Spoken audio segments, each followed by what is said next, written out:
let's be clear. The spyware being used can, once the device is in the possession of the government, can retrieve information, even deleted information, but there are remote capabilities as well, where software can be covertly installed and then used to track the location and the use of a device. And the fact that it was Environment and Climate Change Canada recently had a job posting where they were looking for, climate enforcement officers. And what does that look like, right? And farmers in my constituency are asking, well, what does that look like? This guy's garage. Like and subscribe. Do Canadians have a right to privacy? Absolutely. Can you give us examples of the software that's been used by the Government of Canada to spy on Canadians?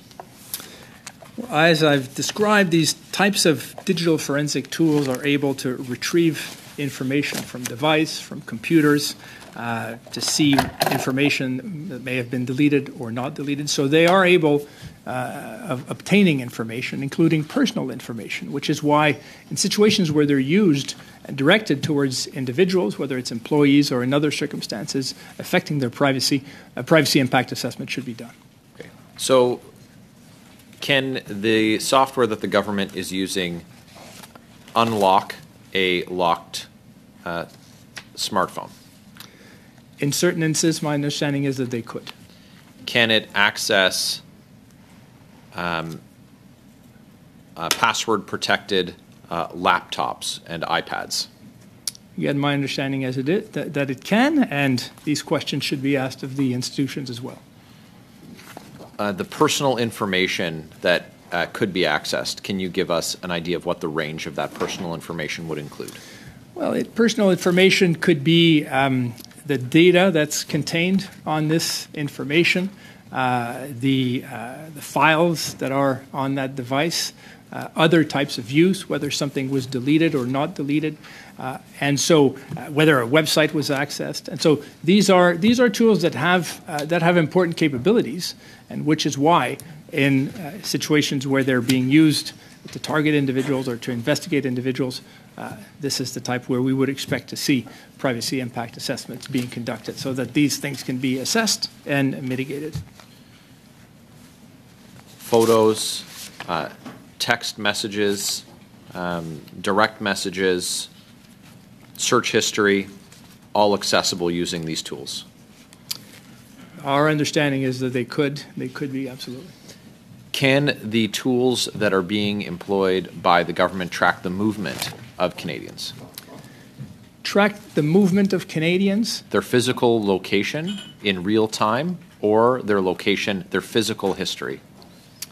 Typically, these types of devices will not be used remotely with the device not being in the possession of the investigator. So you would have that device in your possession, and that was one of the distinctions between those and the on-device, the audits or the spyware, where you can access the device with the individual not knowing that you have it and not being in the possession of the device. So just let's be clear. The spyware being used can, once the device is in the possession of the government, can retrieve information, even deleted information, but there are remote capabilities as well, where software can be covertly installed and then used to track the location and the use of a device. If we're talking about digital forensics tools, which is what we're talking about in this context, they can be used to acquire digital evidence, recover deleted files, analyze files of interest, create a timeline of interests and events. They almost always require the physical access to the device. So that's the distinction between what is spyware or audits, where you could do that remotely without the knowledge of the individuals. And so they're different tools, but they still nonetheless have important capabilities. How many government departments have this capability? I don't know of all the departments that would have it, but certainly from the reporting, there were 13 that were identified as having those tools, and so we've followed up with them and have obtained information. So is the only way that you would be aware, or your office would be aware of the intention to use or the capability that a department had this capability, is if they were required, that government departments were each individually required to complete a PIA, a privacy impact assessment, in advance? Well, in many cases, that's correct, because we don't know what a department is doing unless they advise us, unless they consult us. So the policy of the Treasury Board requires that, but it's not a legal obligation. And so my recommendation is it should be. It always is better for the department, for Canadians, for my office, when that proactive reach out is done from the department so that we can provide our input, we can flag risks, and Canadians can see that this is happening. Some of these tools can be used appropriately. There are good reasons for it, but we need that privacy check, we need that assessment. Do you differentiate between the types of tools that government departments use when you consider something like the COVID app, where the government said that they wouldn't use the app to track the movement of Canadians, but that's exactly what they did? So it seems like the government, the attitude towards the privacy, the right to privacy that Canadians have, that attitude is lacking. Well, I think that we have to strengthen that generally. There is more and more technology being used with greater capabilities, and that brings innovation, and that brings opportunities. But we need to have that reflex of privacy by design, privacy at the front end. Often we'll see the situation where the tool is developed, it's used, and then we do a privacy impact assessment, or we bring in those things. It's always going to be more economical, more prudent to bring privacy at the front end. And it's more important than ever in this day and age where we have AI, where we have technology that is ever more capable. And so we really recommend that this be a legal obligation for that purpose. And to clarify on a couple of things that were pointed out by Mr. Barrett, these digital forensic tools are specific to employees within these departments, correct?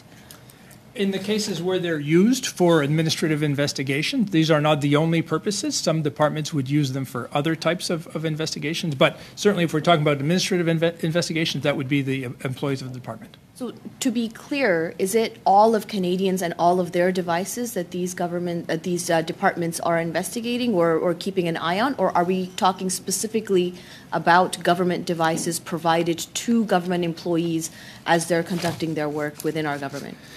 Well, we're talking about a range, because some of the departments will be using them to do investigations on breaches of the Act by Canadians generally. Others are going to be using them to investigate their employees. So in the case of, there were 3 where they were using them for administrative investigations. That's not going to be all Canadians, only their employees. But employees also have privacy rights, and there are obligations, and we've issued those guidances about make sure that your tool is used for a purpose that's linked to the one you've identified. Make sure that it's transparent, make sure that it's proportional, and make sure that you conduct a privacy impact assessment where appropriate. Right. And I just want to highlight something for those listening and watching. There are 13 government institutions that were called into question in the article that's been mentioned. It's Fisheries and Oceans Canada, Environment and Climate Change Canada, the CRTC, the CRA, Shared Services Canada, the Competition Bureau, Global Affairs, the Transportation Safety Board of Canada, Natural Resources Canada, Correctional Service Canada, Canada Border Services Agency, National Defence, and the RCMP. I think that, like many Canadians, some of those are not surprising.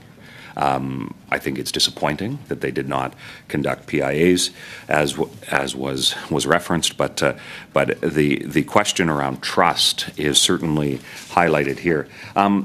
Commissioner, do you believe that this information would have come to light had it not been reported? Is there a reporting mechanism within government that would have said, hey, these tools are used, here's the number of times? Had it not been for this article that references this, would this information have come to light otherwise? We were not aware of all of those uses. We were aware of some of the programs, But that's the issue that the directive on privacy impact assessment is meant to address.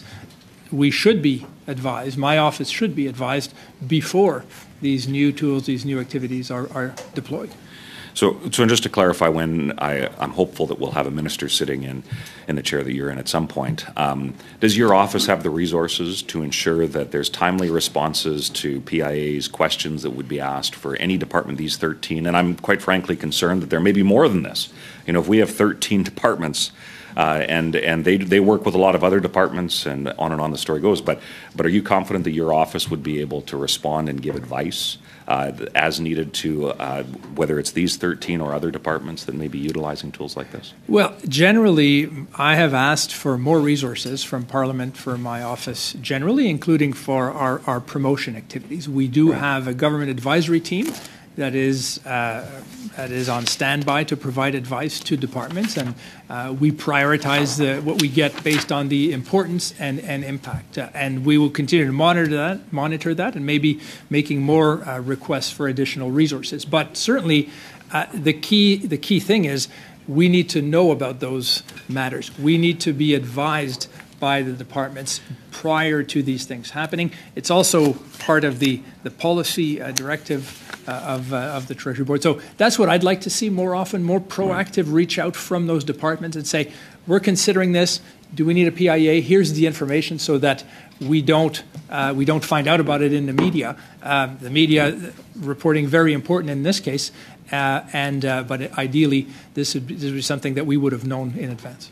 So just to clarify, if somebody called you, even if it was a developing situation that required, a level of immediacy, somebody would be there to pick up the phone, and you'd be able to provide advice and response. Just to clarify. Absolutely, we're there for that, and we give advice, we flag issues. We're not there to be a roadblock to innovation and to the public interest. We're there to provide advice and to say this is a privacy implication, this is how you should address it, and provide more transparency. And that's good for everyone. Yeah, and I appreciate that, because quite often we hear, well, it was urgent, so we didn't have time, we didn't have the resources. So I appreciate you clarifying that here today. Now, of those 13 departments, have any PIAs been completed since this time? Completed? We have 3 of the departments have conducted and finalized the PIA on the relevant program. So right. That's been done. And the others, it's either that one of them had purchased the tool and didn't use it, so there's no PIA. And the majority, 8 of them, they're going to be updating or doing a new PIA, so that is all outstanding. Okay, and when it comes to the question that was asked, when it's as to who this applies to, it's not widespread like Mr. Green and Ms. Khalid had mentioned. It's not everybody in the country, but certainly there are some instances where it is employees of a department. Which doesn't diminish privacy expectations, as we've talked about. But there are instances where there may be citizens where there are not warrants that have been subject to these materials being used. I just want absolute clarity in the last few seconds here that I'm interpreting what you've said correctly. Well, I'm saying that I'm relying on the departments to comply with their legal obligations in terms of whether a warrant is required or not, and their authorities. What I'm flagging is they have to conduct privacy impact assessments, and in a number of cases here they have not. Okay. Thank you, Mr. Kirk, Mr. Dufresne. Mr. Baines, I have you next for 5 minutes. Go ahead, sir. Thank you, Mr. Chair, and thank you to the Commissioner and our witnesses for joining us today. Commissioner, has your office begun investigating any of these departments as a result of these revelations? I think I heard the question being whether we have investigated any of those departments as a result of this. We have not. As indicated, it is not a legal requirement under the Privacy Act, so I would not have basis for investigating the non-compliance with that directive. We have reached out to them, and we're going to continue to do so. We're going to continue to insist that PIAs have to be conducted, but My recommendation to this committee and to the House is that it should be a legal obligation in the Privacy Act, and it should also be a legal obligation in the Private Sector Privacy Act, so that this becomes a proactive duty that would then give me a clear mandate and authority to make sure that it's done. And Canadians would see that this is part of their privacy protections. Too often, Canadians will feel that they're left to their own device. It's up to them to consent. It's up to them to inform themselves. And we do give tips to Canadians on best privacy practices and so on. But Canadians deserve to feel that their institutions are there to protect them. By just looking at some legal principles here, like every Canadian, and that includes public service employees, have an absolute right under the Canadian Charter of Rights and Freedoms to be secure against unreasonable search and seizure pursuant to Section 8. And although you've testified, sir, that in some cases legal authorization was obtained, you can't say for certain in all cases authorization was obtained, and that raises the charter considerations.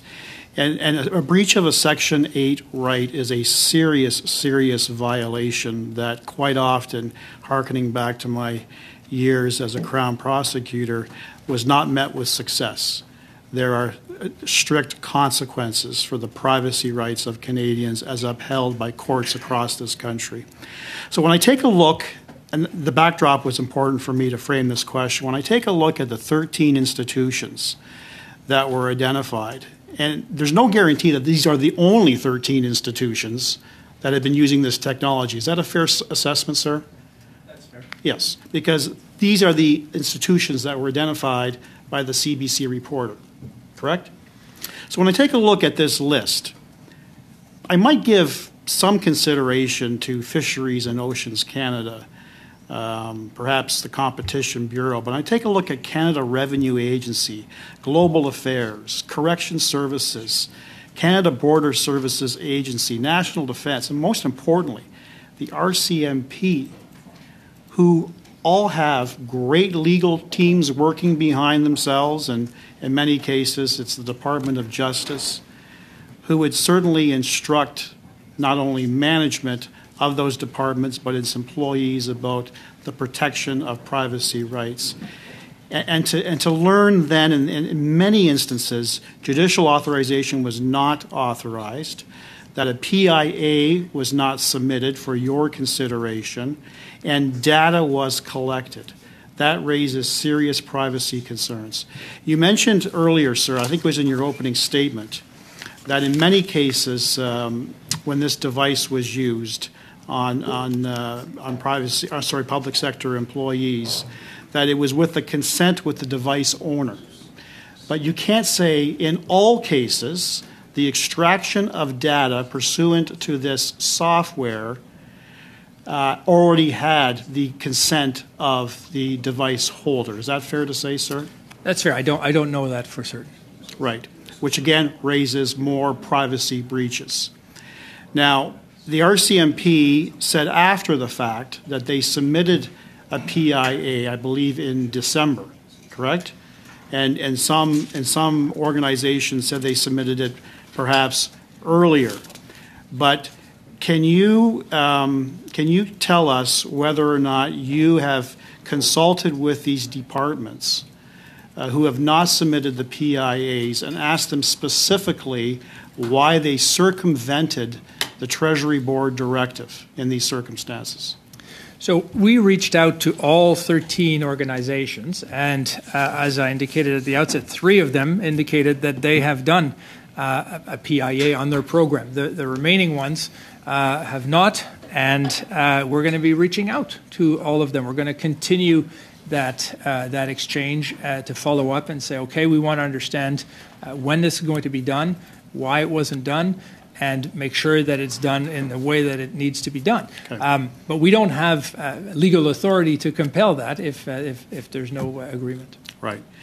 But that is something that could be enhanced with an amendment to the Privacy Act, correct? That's right. That's what I'm recommending. Yes. And as the Privacy Act is constructed, again, not surprising, there are no legal consequences or any penalties for non-compliance with the PIA requirements. Is that fair, sir? Well, that's fair, and my office, I don't have order-making powers. Even for things that are in the Privacy Act, I can do an investigation and make a finding, but I have to rely on the government or the institution complying with that. And that is something that perhaps you would recommend for a possible amendment as well, sir? I would, certainly. Absolutely. Thank you.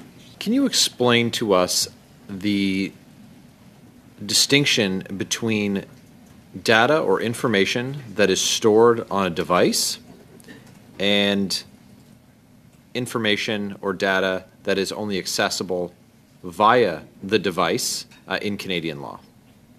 And the relevance of my question, or the precision that I'm looking for, is with the regular use of cloud-based storage, while the physical device might be the property of the Government of Canada or a government department.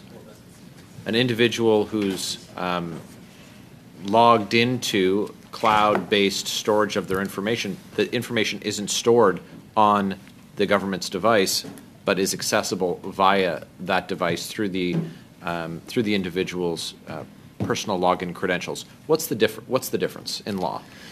Well, we would look at that as personal information about the individual, would be personal information relating to them, and so whether it's on the device or whether it's on the cloud or whether it's in some other form, we look to see, is this information protected appropriately, and who is gaining access to this? Who has control over this information? Is it legitimate for the government to seize that information? What are the boundaries, and so on and so forth? So that we wouldn't draw too much of a distinction on that in terms of whether it's on the cloud or it's on the device. We would really look at what is the basis for obtaining it? What is the technology that you're using? What are the expectations that the individuals had? And so those would all be questions that we would ask in that context. So there's no limit then to the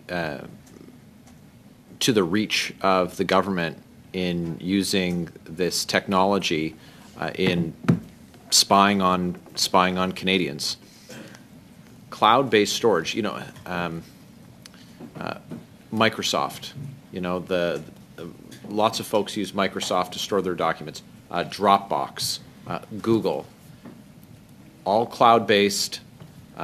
People store family photos in there. They store personal correspondence in there, confidential and private medical information in there.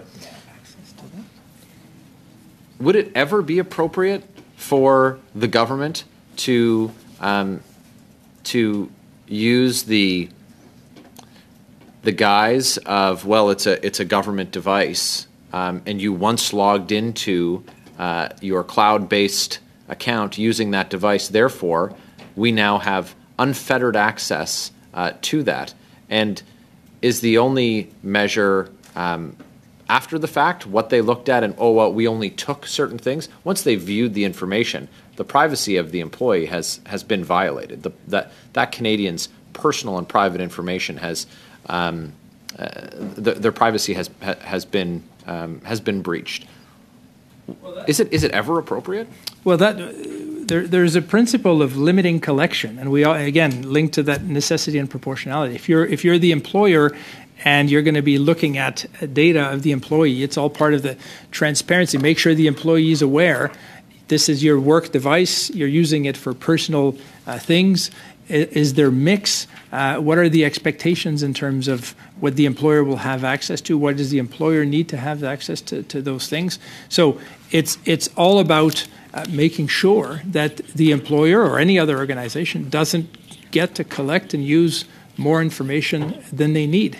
And so looking at the purpose, looking at the context, we gave the example of the truck drivers being filmed and on their personal time. That wasn't necessary for safety on the roads. So similar types of questions would be asked. The more you're going to go and get at my personal information, the more you should have to justify why that is. And that's what privacy impact assessments do, and that's what necessity and proportionality would do.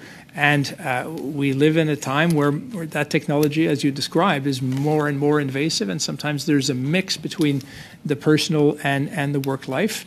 And so that brings that raises privacy implications. Will the PIA be used to approve the software or technology that the government plans to use, or is there a process in advance of collecting the information? Ought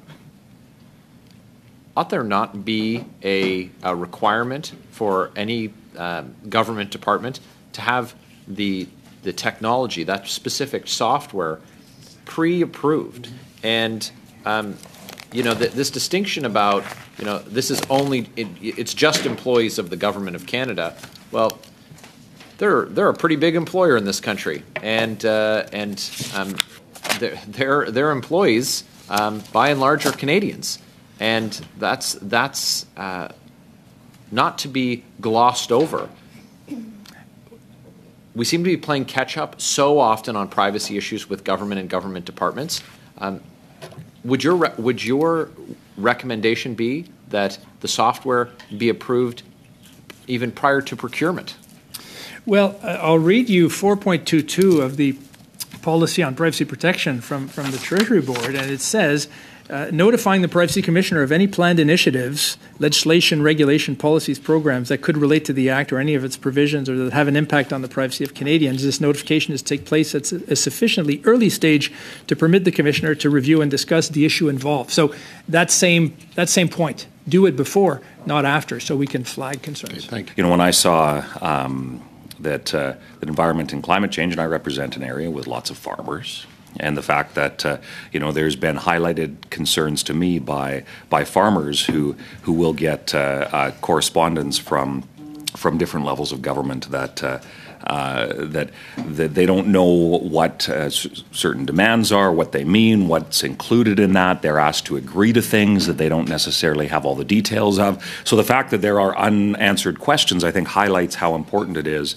to really get to the bottom of this, because if that is impacting the privacy rights of Canadians, certainly we need to be very, very clear on that. And the fact that it was Environment and Climate Change Canada recently had a job posting where they were looking for, climate enforcement officers. And what does that look like, right? And farmers in my constituency are asking, well, what does that look like? And I certainly would ask those questions.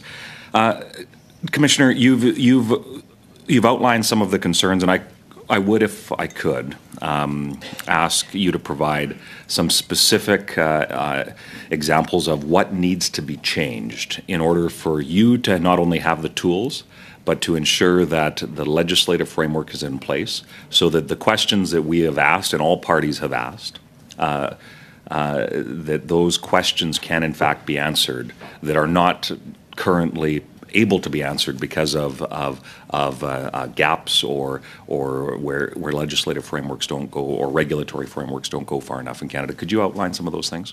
Sure, thank you. Well, I would recommend that the PIA be required when new powerful tools can have an impact on the privacy of Canadians. So perhaps moving away from a notion of a program itself, but if there's a new tool that changes the context, then consider a privacy impact assessment. I would recommend making clear that my office has to be consulted and advised before the deployment of new technology, before changes to new programs, and not after the fact. And in fact, not just on the day of, but with sufficient time so that we can provide meaningful input.